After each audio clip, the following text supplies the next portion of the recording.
And I love it. I love the physical stuff. I love falling down and getting hurt and punched, and it's so great. I mean, the more of that stuff, I just say put them through the grinder, you know? Yeah. It's great. Where does Jimmy and Bob overlap, do you think?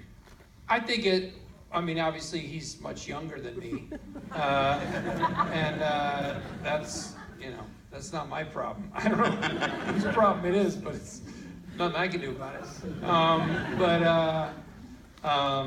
I think as a younger person, I feel like I relate to this guy who's a true believer in something. In my case, it was sketch comedy.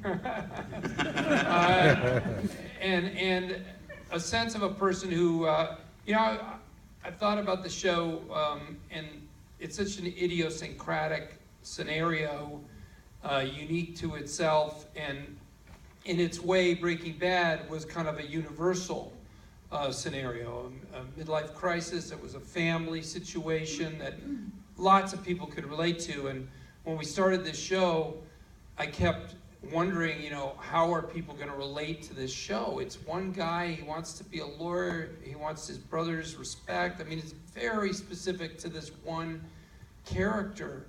But I think one of the ways in is he's a person, and this is one way I feel like I relate to him.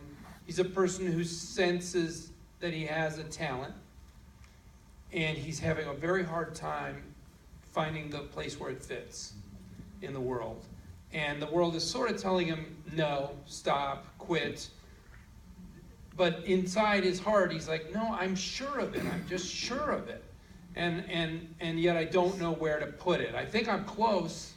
And in this case, I think it's a true thing. I think he belongs in the law.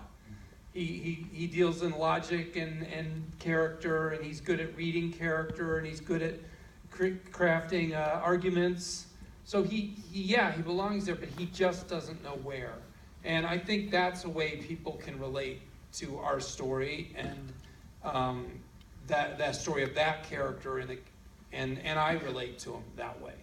Well, one thing I love about the show, because the show can be kind of, a bifurcated kind of show in that it's about Mike and it's about Jimmy. And you both do seem to have the understanding